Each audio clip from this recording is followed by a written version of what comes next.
Take a look around. Does it feel like things are getting better to you? Does it feel like we are still living in a welcoming, thriving, or functional world? Because from where I am sitting, everything is breaking. The bridges are literally cracking because maintenance crews were picked for checkboxes instead of competence. The planes are nearly falling out of the sky, and the video games you used to love are now unplayable. Finger-wagging lectures that treat you like a bigot for wanting fun. Why? Because we have replaced the only thing that actually builds a functional civilization. We are, of course, talking about raw, cold, unforgiving merit. Merit that is slowly being replaced with a new toxic religion of political loyalty and ideological purity tests. We are told that competence is a dog whistle for racism, that efficiency is a tool of oppression, that hiring the best person for the job is somehow oppressive. In a medical emergency situation, I wonder how many of the people who preach that nonsense would opt to get surgery from a doctor who finished med school from entering with good grades versus someone who got in with diversity quotas. But I digress.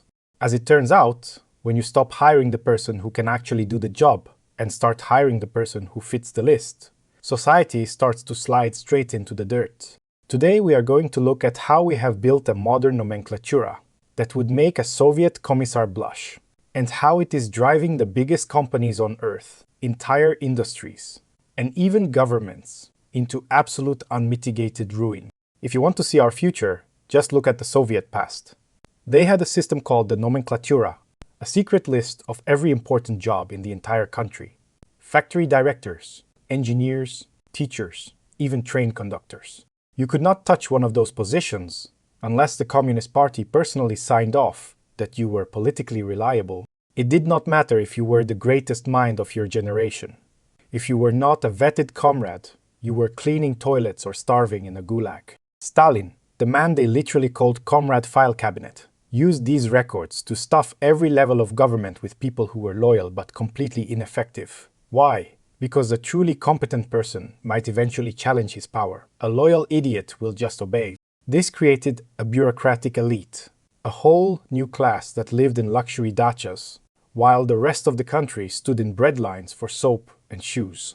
The system rewarded loyalty over results, so completely that the entire empire eventually rotted from within. And then there was the science. Ever heard of Lysenkoism? This hacked Trofim. Lysenko decided that actual Mendelian genetics was bourgeois pseudoscience. He claimed that if you just treated seeds with enough Marxist ideology and cold treatment, they would magically grow in Siberia. Because he was a good comrade, the state banned real biology. Scientists who disagreed were arrested, tortured, or sent to the gulag. The result? Total agricultural collapse. Millions starved back in the 40s and 50s while Lysenko nonsense was forced on every farm. That is the end state of ideology over reality. And if you do not think it sounds familiar yet, just keep listening. Another byproduct of the Soviet era was the emergence of a shadow economy called Blatt. You did not buy things with money, you bought them with connections. By the 70s, a third of the country was surviving on this shadow system of favors. Sound like your LinkedIn feed yet? It should, because the connections over competence model is back with a vengeance. Now, the corporate types will tell you capitalism is different, but let us look at the new class of corporate elites that has taken over since 2020. The Nepo baby phenomenon did not just stay in Hollywood. It swallowed the Fortune 500 companies whole. You have got the Arnold kids inheriting LVMH like a medieval kingdom. You have got the FedEx heir being roasted by analysts for having zero leadership experience. And Tyson Foods, their man-child chief financial officer, literal heir to the throne, who was arrested for breaking and entering into a private property and passing out on the bed after a bender. This is not just unfair, it is a productivity killer. Research shows that when workers see these anti-meritocracy behaviors at the top, they completely check out. Organizational deviance kicks in sabotage, absenteeism, quiet quitting, and outright fraud become the norm because everyone knows the game is rigged. Why bust your ass when the top floor is reserved for the children, relatives or connections of your boss, and the newest diversity hire from your trusted HR department? Merit is being choked out from both sides, bloodlines on one end and ideological grifters on the other. But the real turbocharge came after 2020. Enter the diversity industrial complex. During the pandemic, big tech companies like Meta were hoarding employees like Pokemon cards. Former insiders now admit they had zero actual work.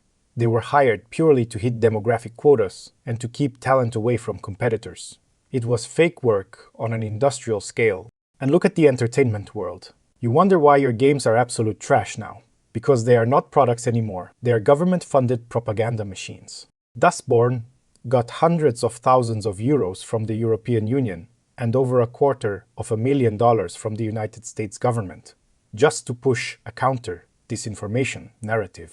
It was literally a bash the fash simulator where you screamed at people and called them racists. Almost nobody played it. Then there is Concord, the game that was funded by Sony.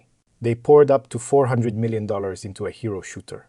So generic and preachy, it died on arrival. They tried to force the message into a dead genre and lost nearly $500 million in 2 weeks. This is what happens when you hire narrative consultants like Sweet Baby Incorporated. They turn your hobbies into an ESG checklist. Complain and they call you a bigot. This is a classic tactic they just keep using blindly. But the bill is finally coming due. The saying, "Go woke, go broke" is no longer a slogan. It is a balance sheet written in red ink. Disney's share of the global box office got cut in half in just 4 years, from 33% down to 16%. They lost over $100 billion in market cap because they decided to wage war on their own customers. By late 2025, they quietly scrubbed every mention of DA from their official reports. Bud Light lost $20 billion and its #1 spot in America, because one marketing vice president thought it was her job to transform.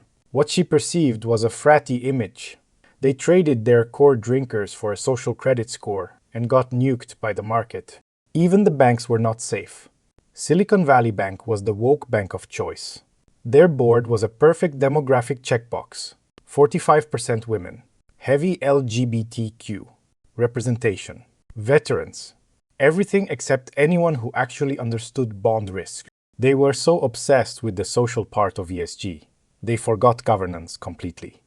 The bank collapsed in the second largest failure in United States history. And it is not just tech and beer. Look at aviation. Boeing pushed aggressive DE. Hiring quotas for years. Whistleblowers warned that quality was collapsing. Door plugs blew off planes mid-flight. Production lines slowed to a crawl. In 2025, the White House itself started pointing fingers at DEA hiring as a factor in near misses and crashes. An airplane does not care about your politics. It cares about physics and a maintenance mechanic who actually knows how to torque a bolt correctly. Universities are the same story. Once prestigious schools turned into ideological factories. Affirmative action and DEI. Statements replaced merit. Grade inflation exploded. Research quality tanked. The result? A generation of graduates who cannot think critically but can recite the latest pronoun rules. Even the military felt the rot. Recruitment numbers cratered. Training standards were lowered. Readiness reports in 2024 and 2025 painted a grim picture, and the public is finally noticing. The era of the Great Grift is ending. Since 2022, nearly 500,000 tech workers have been laid off. And guess which departments got gutted first? DEI offices. Companies realized these were non-essential luxury beliefs they could no longer afford. By 2025 and into 2026, the tide turned hard.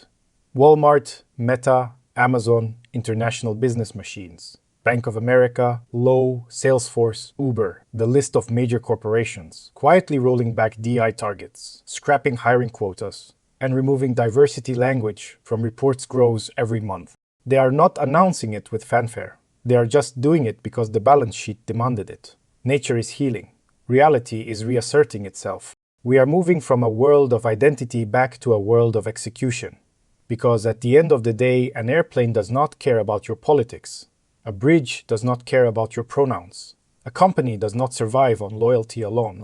The companies that remember this, the ones that return to hiring the best person for the job, are the only ones that will survive the next decade. The choice is simple: return to merit, or watch the whole thing slide into the dirt. I know which one I am picking. Stay sane, stay competent, and I will see you in the next one.